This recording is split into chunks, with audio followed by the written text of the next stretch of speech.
जय भोलेनाथ की। आज हम हरतालिका व्रत कथा आप लोगों को सुनाने जा रहे हैं। तो हरतालिका व्रत कथा इस प्रकार है।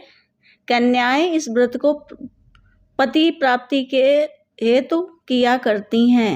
यह व्रत भादव मास में शुक्ल पक्ष की तृतीया अर्थात तीज को किया जाता है। व्रत करने वाली को चाहिए कि वह एक दिन पहले ही अपने घर को झाड़ बुहार कर लीप कर स्वच्छ कर लेवें। बीच आंगन में व्रत के लिए स्थान लीपें। चारों ओर केले के पत्ते कर मंडप बनावें। चौक लगावें। भगवान शिव और माता पार्वती की प्रतिमा स्थापित करें। कलश को यथा स्थान रखें। उसके सामने दीपक रखें। चंदन अगर आदि सुगंध को जलाकर समस्त स्थान को सुगंधित करें। ब्रह्म मुहूर्त में बिस्तर त्यागें। नित्य कर्म से निवृत्त हों और रेशमी वस्त्रों को धारण करें। जहाँ तक हो सके गंगा जल से स्नान करें। यदि गंगा जी समीप ना हो तो नदी में स्नान करें। नदी के अभाव में सरोवर में स्नान करना चाहिए। यदि इनमें से कोई भी समीप ना हो तो तारों की छाह में कुएं के जल में स्नान करें और रेशमी वस्त्र धारण करें।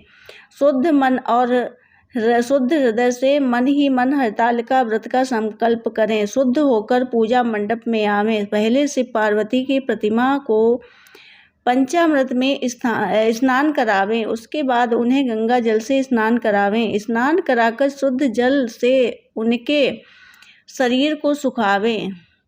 नवीन वस्त्र धारण करें। शरीर पर चंदन का लेप करें। रोली का तिलक लगावें। धूप जलावें। दीप दान करें। माला पहनावें और कपूर से आरती करें। नैवेद्य लगावें। दक्षिणा रखें। तत्पश्चात मन ही मन भूत भावन भगवान शंकर का ध्यान करें। इस प्रकार प्रार्थना करें कि हे भगवान आशुतोष, मैं आपकी शरण में आई हूँ। आप घट घट के जाननहार हो। समस्त ओर से निराश होकर आपकी शरण में आई हूँ। आप मेरे मन की अभिलाषा को जानकर मेरी इच्छा के अनुसार मुझे वर दें। मैं जिसे अपने पति के रूप में प्राप्त करना चाहती हूँ वही मुझे प्राप्त हो। अब आप मुझे अनुग्रह करें। हे माता, आप मेरे सुहाग को अचल रखें। और इस प्रकार प्रार्थना करके भगवान शंकर और माता पार्वती का हृदय में ध्यान करें और हरतालिका तीज व्रत की कथा को स्वयं पढ़ें या श्रवण करें। उत्तम ब्राह्मण को वस्त्र आदि देकर प्रसन्न करें। दिन भर सत्य भाषण करें। ब्रह्मचर्य से रहें। संध्या समय भोजन ग्रहण करें। भोजन करने से पहले ब्राह्मण और साध्वी ब्राह्मणी को जिमावें। अलंकार और वस्त्र प्रदान करें। रात्रि को शंकर पार्वती का कीर्तन करें। जागरण करें। अगले दिन ब्रह्म मुहूर्त में उठकर शुद्ध होवें। बांस की टोकरी में पूजा का समस्त सामान एकत्रित करें और जलाशय में जाकर जल प्रवाहित कर दें। जो कन्या इस व्रत को करती है उसका सुहाग सदैव अचल रहता है। उसके समीप पाप नष्ट हो जाते हैं और धन धान्य पुत्र पौत्र प्राप्त होते हैं। जो स्त्री मोह के वशीभूत होकर इस व्रत को धारण करती है परंतु पारण के प्रथम ही भोजन कर लेती है उसे संतान प्राप्त नहीं होती है और विधवा हो जाती है और अंत में नरक को जाती है। हरतालिका व्रत कथा प्रारंभ।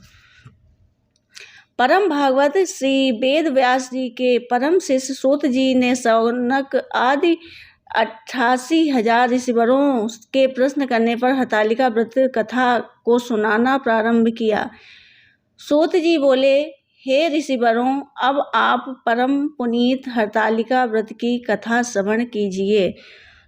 सूत जी बोले, सती व्रत को धारण करने में परम श्रेष्ठ माता पार्वती और गले में नरमुंडों की माला को धारण करने वाले अजर अमर देवों के श्रेष्ठ गरल कंठधारी भूत भावन आशुतोष शंकर की सर्वप्रथम वंदना करता हूँ। भगवान शंकर की जय हो, जय हो। एक समय माता पार्वती, भगवान शंकर, शिव जी कैलाश के शिखर पर विराजमान थे। जिज्ञासा के वशीभूत होकर माता पार्वती ने महेश्वर से प्रश्न किया, हे देवानिधि, आप इस विश्व के नियंता हैं, समस्त धर्मों के अधिष्ठाता हैं और समस्त गुप्त भेदों को जानने वाले हैं। आप मुझे पर अनुग्रह करके कृपया ऐसा गुप्त भेद मुझसे कहें जो समस्त व्रतों और में श्रेष्ठ है, और उस व्रत का वर्णन करिए जो अल्प कर्म से के द्वारा महान फलों को देने वाला है। हे स्वामी, आप आदि मध्य अंत से रहित हैं, आप धर्म की स्थापना करने वाले हैं, इसलिए मैंने आपसे यह प्रश्न किया है। सो आप कृपा करके मेरी जिज्ञासा को शांत करें। भगवती पार्वती के इन वचनों को श्रवण करके मंद मंद मुस्कुराते हुए आशुतोष भगवान शंकर जी बोले, हे प्रिय, तुमने आज मुझसे अति श्रेष्ठ प्रश्न किया है। हे देवी, तुम्हारी इस जिज्ञासा को शांत करने की इच्छा से मैं तुम्हें महान फल देने वाला अति गोपनीय व्रत कहता हूँ।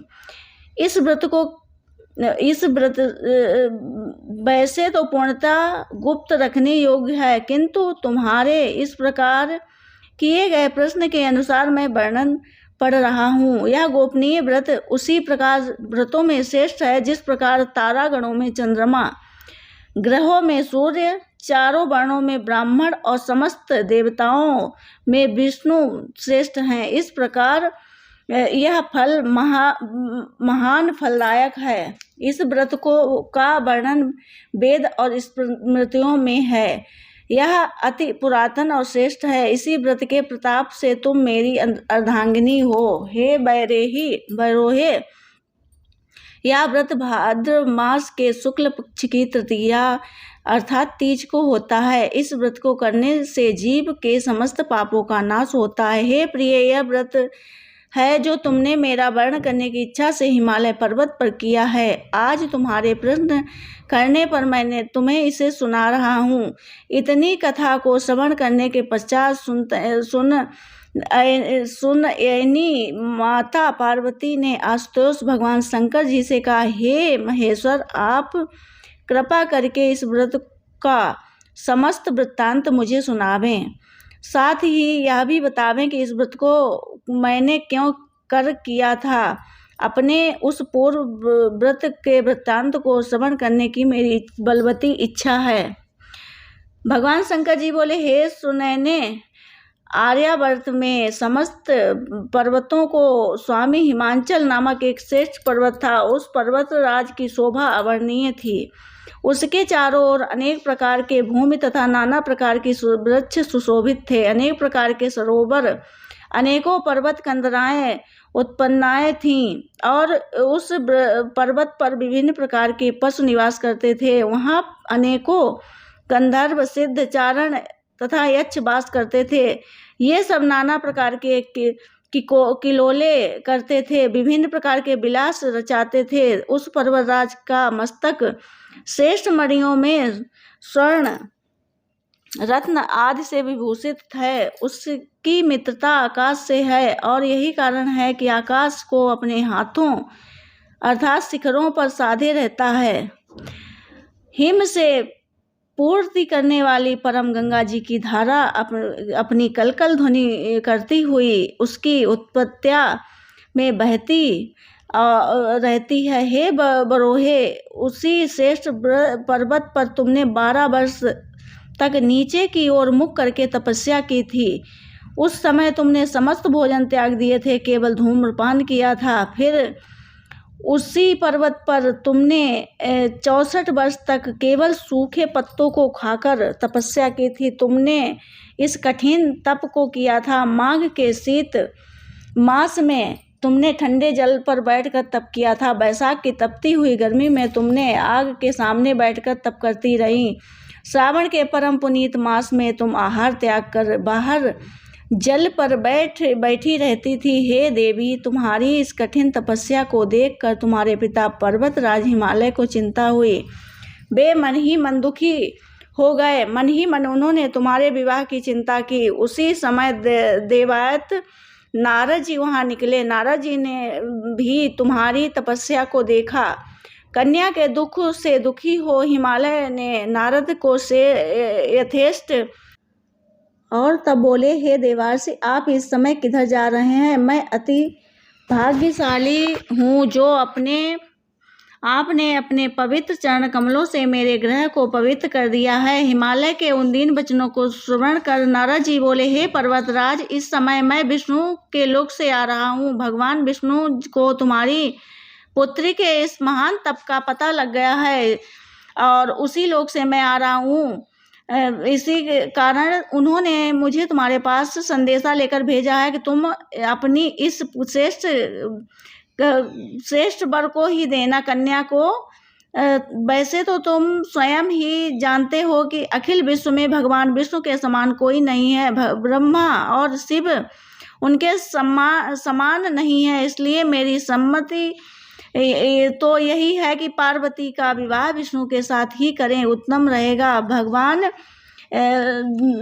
हिमाचल ने कहा, हे मुने, यदि तुम स्वयं भगवान विष्णु ही मेरी कन्या पार्वती का वर्ण करना चाहते हैं तो मैं इसी कारण उन्होंने आपको यहाँ भेजा है, तो मैं इससे उत्तम और क्या बात हो सकती है। मैं भगवान विष्णु को ही अपनी कन्या दूंगा। हिमाचल के इन वचनों को श्रवण कर नारद जी बोले आकाश मार्ग द्वारा चले गए। वे तुरंत ही पीताम्बरधारी शंख चक्र गदा पद्म विभूषित नयन कमल से श्री विष्णु के सम्मुख जाकर बोले, हे देव, आपके विवाह की चर्चा मैंने हिमवान से जाकर की थी।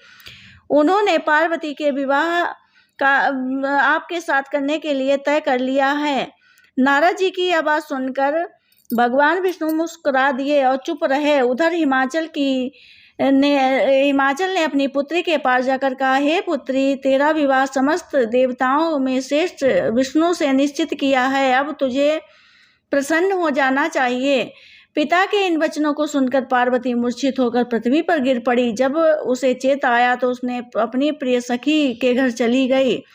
सखी के जब पार्वती के इस प्रकार दुख को कातर देखा तो वह बोली, हे पार्वती, तेरा मन दुख से व्यथित हो रहा है। तू मुझसे अपने हृदय की दशा का वर्णन कर, मैं तेरा दुख अवश्य ही दूर करने का प्रयत्न करूंगी।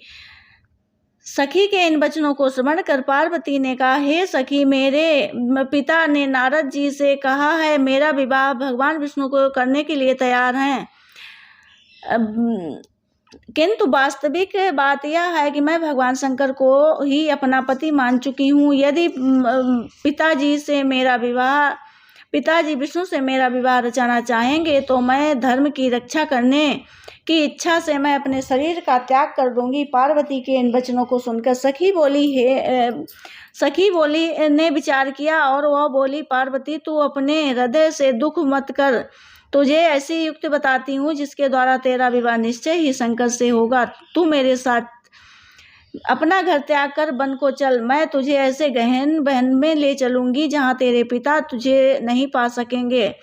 पार्वती ने अपनी सखी की सलाह को मान लिया। तब वह उनके साथ भयानक जंगल में जा पहुंची। पार्वती को हिमाचल को जब यह पता चला तो पार्वती के घर से गायब हो गई। तो उसने अपने मंत्रियों और सरदारों की सलाह से पार्वती की खोज में अपने चारों ओर दूत भेज दिए, किंतु हिमाचल की समस्त श्रेष्ठ चेष्टाएं बेकार गईं और पार्वती को वे लोग ढूंढ कर नहीं ला सके। तब शोकातुर होकर हिमाचल मूर्छित होकर पृथ्वी पर गिर पड़े। हिमाचल के साथियों ने किसी प्रकार से उनका धीरज बनाया। तब हिमाचल स्वयं पार्वती की खोज में निकल पड़े। वे वन भटकने लगे। उनको तन बदन की शुद्ध तक न रही। वे पार्वती की खोज करते हुए वनों में घूमने लगे। उधर पार्वती के घर से निकल जाने से सखी के साथ बहुत बड़ी नदी के तट पर पहुंची। इसी नदी के तट पर जाकर उन्होंने एक विशाल वन देखा।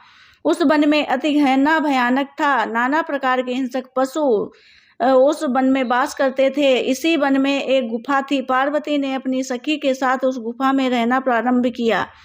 पार्वती ने अन्न को त्याग दिया। वहाँ उन्होंने भगवान शंकर की रेत की प्रतिमा बनाई और उस प्रतिमा की आराधना करने लगी। उसी समय भादव मास की हस्त नक्षत्र युक्त तृतीया आई। पार्वती ने उस दिन शंकर जी का विधिवत पूजन किया, रात भर जागरण किया, शिव लीलाओं का वर्णन किया। पार्वती के उस महान तप को देखकर भगवान शंकर का सिंहासन हिल गया और उसी क्षण वे पार्वती के सम्मुख आकर उपस्थित हो गए और बोले, हे वरान्य, मैं तुझसे अति प्रसन्न हूँ, वर मांग।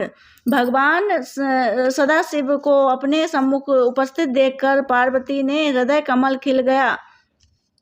पार्वती का हृदय कमल हिल गया। मन चाहा वरदान मांगने की बात सुनकर पार्वती ने कहा, हे महेश्वर, यदि आप मुझ पर प्रसन्न हैं तो आप मुझे ऐसा वर देना कि आप कृपा करके अपनी पत्नी के रूप में स्वीकार कीजिए। मन चाहे वर को देकर शंकर जी निवास स्थान पर लौट गए। उसके बाद ही हिमालय पर पार्वती को ढूंढते हुए वन में जा पहुँचे। तब पार्वती अपनी सखी के साथ रह रही थी। उन्होंने दूर से 2 कन्याओं को देखी।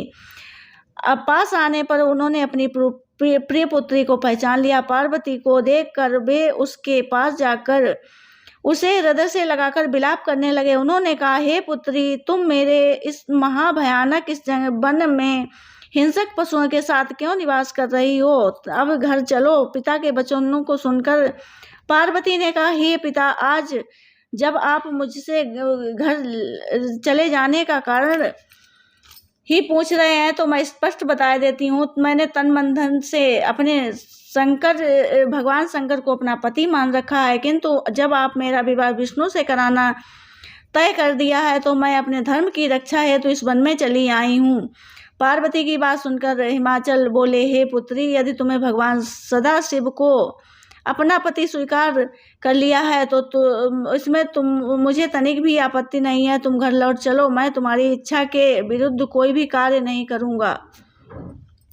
पार्वती पिता के वचनों को सुनकर घर लौट आई। हिमवान ने अपनी पार्वती का विवाह शिव जी के साथ कर दिया। सूत जी बोले, हे ऋषिवरों, इतनी कथा सुनने के बाद भगवान सदाशिव और माता पार्वती ने कहा, हे वरान्य, उस व्रत के प्रताप से ही तो तुमने मुझे प्राप्त किया है। अब उस समय जब अब तक मुझे किसी के आगे इस व्रत का वर्णन का प्रताप नहीं करने का अवसर नहीं मिला था। आज वह गुप्त भेद मैंने तुम्हारे सामने वर्णन किया। जगन जननी पार्वती ने प्रश्न किया, हे भगवान, कृपा करके यह भी बताने का कष्ट करें कि इस व्रत का नाम हरतालिका क्यों पड़ा, किस प्रकार पड़ा?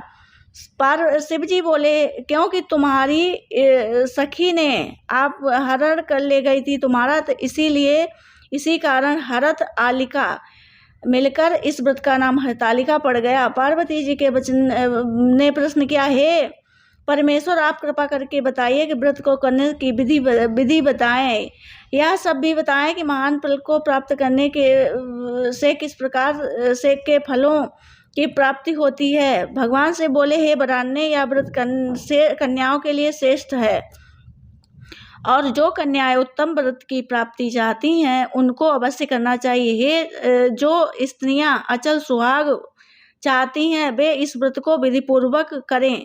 उनकी मनोइच्छा की पूर्ति करने वाला इससे उत्तम कोई व्रत नहीं है। केले के खंभों का मंडप बनावें, उस मंडप में शिव पार्वती की प्रतिमाओं का स्थापन करें। धूप दीप चंदन आदि से युक्त स्थान से युक्त करें। प्रतिमाओं को स्नान करावें, वस्त्र धारण करावें, चंदन लगावें, फूल माला और रात्रि में जागरण करें। ब्रह्मचार्य व्रत को धारण करें। व्रत के दिन शिव लीला को पढ़ें अथवा श्रवण करें। मन में ओम नमः शिवाय इस मंत्र का जाप करें। एकाग्र चित्त होकर प्रार्थना करें। ब्राह्मण को गौ वस्त्र दक्षिणा देकर प्रसन्न करें। भोर होते ही पूजा की सामग्री को एकत्रित कर जल में प्रवाहित करें। जो इस व्रत को करते हैं उन्हें श्रेष्ठ फल प्राप्त होते हैं। कन्या को मनचाहा पति मिलता है। स्त्री का अचल सुहाग प्राप्त होता है। यह व्रत समस्त पापों को नष्ट करता है, इसमें कोई संशय नहीं है। जय शिव बाबा की। और ये कथा समाप्त हुई। जय भोलेनाथ।